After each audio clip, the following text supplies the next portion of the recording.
Esther nearly fell off the bed, and then the chair, and then the car, and then the bed, and then the chair, and then the car. As these processes have been going through her mind, the thought processes, as she realizes that everything that's happening is a reflection of only one thing, her relationship with the vortex.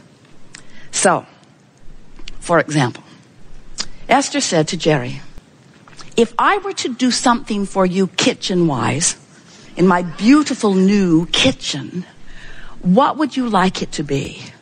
And Jerry said, I would like oatmeal and raisin cookies. And Esther said, consider it done. So she went to the kitchen, snatched everything out of the cupboard, except baking soda, which was not there, because she has never baked in this kitchen before.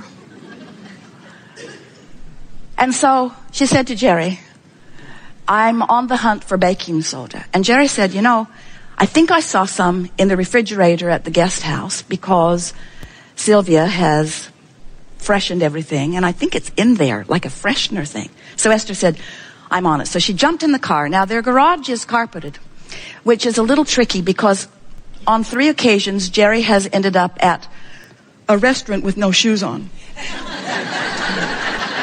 Because it just feels logical to get in the car from the car. So now Esther jumps in the car, goes through a gate or two, goes to the guest house, steps out into the gravel in her stocking feet, and says, right out loud, can someone please explain to me why I'm here in my stocking feet? And then she tiptoes down the pathway into the cottage and thinks to herself, surely there are a pair of shoes or carpet slippers in the closet. So she walks into the closet and finds herself in very wet carpet. She calls Fidel, and he tells her, as he examines it, that the air conditioner, no one's been in the cottage for a long time, the air conditioner has been running, it's plugged up, and it is draining into the closet. And Esther is saying, now no one needs to tell me why I'm here in my stocking feet. In other words, a manifestation, a path of least resistance. Jerry wants cookies. He wants the kind of cookies that don't have the baking soda. The baking soda isn't in the house, but the baking soda is at the cottage. Esther goes in her stocking feet. Now, you might say coincidence. You might say, oh, that's one way to twist a really stupid story into something meaningful. But what it is the path of least resistance manifestation, because things are always working out for you. You see, things are always working out for you. Esther could not get back over to the house to tell Jerry fast enough. She wasn't even upset that the house smelled funky or that the carpet was wet or that she didn't know what the problem was. She was exhilarated that the universe had delivered to her an answer to a problem she did not even know she had, because things are always working out for her. You get what we're talking about. Manifestations. So, if you are feeling worried about something, what you're going to receive back as feedback from specialists, from anybody that knows, is information that doesn't have anything to do with your reality, doesn't have anything to do with your expected manifestational reality, doesn't have anything to do with anything except it's feedback to how you're feeling. You say, oh, this test or this x-ray or this conversation or this whatever is coming to me is a statement of fact. And we say, we'll give you that, but it's a statement of only one fact. Your vibrational proximity to your vortex, period, end of story. So what we want you to begin to watch for, and it will be fun for you to watch, is that if you will hear us when we say that you have the ability to develop a personal and deliberate relationship with your vortex, with your inner being, with the larger part of you, with good feeling emotions. And if you will practice the vibration of it as often as you can and milk it when you find yourself there, so that you become so familiar with the feeling of who you really are, that you will see right before your eyes manifestations reflecting where you are. Personalities of people that you know will shift. Events that have been moving in one direction will shift. You have control. You are the creator of your own experience because You are the creator of your relationship with your vortex. And when you get that, people will say to you, what's going on with you? Why is it that you defy the odds and you defy the logic and you turn heads wherever you go and things always work out for you no matter what? And you say, or maybe you don't, because some of them are ready to hear it and some of them are not ready to hear it. I am the creator of the manifestation that comes to me, and I can control what happens to me in traffic. I can control where I am when the weather is doing whatever it's doing. I can control the relationship that I have with airline flights. I can control the relationship that I have with my physical apparatus. I can control my relationship with my children and with strangers and with family. Family! I can control my relationship with family. Because I don't have to control what they think or what they know or what they do. I have one very simple task. I know that who I really am exists as a loving, expansive, expanding, eternal being, and that part of me is the largest reality that exists.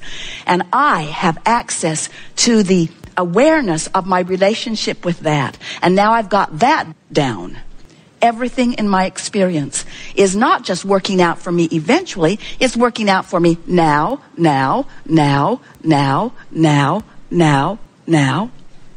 So, as you stand in your physical body and you're aware of the buffet that's before you, some things you can look right at and know you prefer them, and some things you can look at and know that you would like it to be better. And have you noticed that if you let yourself believe in your own or global or mass consciousness, personal or bigger expansion, that you cannot stop for a moment thinking of what would be better? Esther's been in the new kitchen in Texas, and most things that are in most cupboards have not been there very long because she keeps finding a better place for everything. Anyone who's trying to find something that was there yesterday is in trouble, because today it's in a new and improved place for a while. In other words, she'll find the place that works perfectly in time, but it's very funny to her that there are so many places for improvement no matter how good something is. You never run out of the desire to expand because you are eternal beings.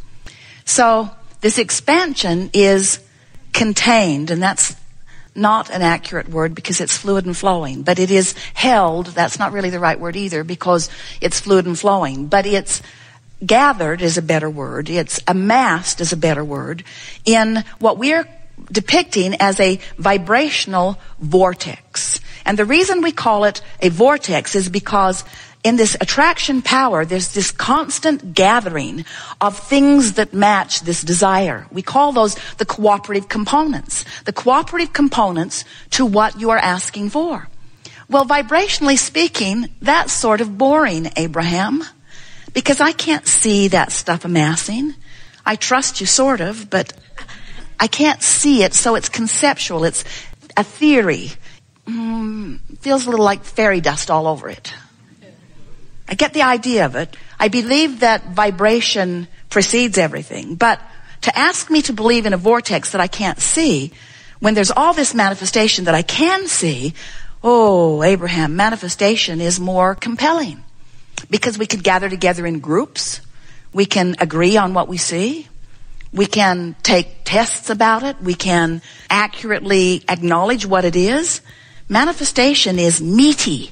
It's seeable, hearable, smellable, tasteable, touchable. It's reality. Abraham, manifestation is reality. We hear you. You talk to us all the time, and quite often you're annoyed. And we say, it is reality, but it's reality that has spawned and accrued and accumulated and come into your visual, sensual senses because it is a vibrational match to something that you've got chronically going on.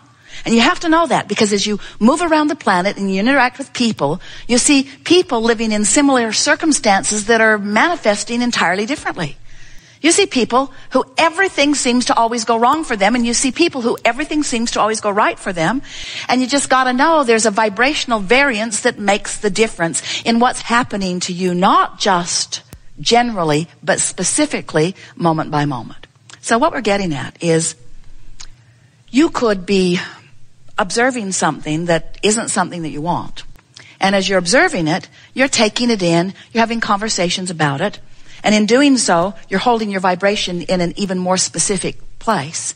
Because the more attention you give to anything, the more specifically focused you are. And the more specifically focused you are, the faster the energy moves and the faster the manifestation becomes. So you could be looking at this thing, and let's call it, for sake of this analogy, something unwanted. And this is the point we want to make with you. Without even realizing it, your observation of your current financial condition or your physical condition or your relationship condition or whatever it is that you're focusing upon, your attention to it is causing a vibrational response in you which equals your point of attraction. Now, your point of attraction isn't something that's going to happen tomorrow or the next day or the next day. Your point of attraction is something that's manifesting now. So much so that this thought and this conversation that you've got going on is going to cause the next people who walk into your experience to reflect back to you precisely what it is you've got going on. Pay attention to that. Pay attention to how close on the heels of what you're feeling, especially if you're feeling it strongly, the manifestation follows. And then the real fun is to recognize, either because the feeling didn't feel good or because the manifestation doesn't feel good. Maybe somebody says something to you that you didn't like, that you didn't think they should have said, that you didn't really believe you had coming, and that most of all you don't ever want to hear it again, but you're hearing it, it's happening. And why is it happening? Is it happening because reality has descended on you? Or is it happening in response to a vibrational stance that you've been practicing that you maybe didn't even know you were practicing until it manifested? But here it is. Reality happens. We've seen the bumper stickers. We like this one better. Reality happens. So then you say, we want you to say, oh, but I get this stuff. I know that I'm the creator of my own experience. I'm not a regurgitator. I observed that, and I had a regurgitating knee-jerk response to it, which I kept practicing because it was really absurd and obscene what happened. And so I told everybody that I saw for a while, do you know what that guy said? Do you know what he said? Do you know what he said? Do you know what he did? Do you know how he made me feel? So you keep it going for a little while, but in all of that, launching, clarifying, vortexing, creating, doing the vibrational precursoring, it's not a word, but write it down anyway, to what future manifestations can be depending upon what you do vibrationally. In other words, you've launched the rockets. The potential is there for the new and improved experience. The question is, are you going to keep regurgitating what is, because after all, that guy was really out of line?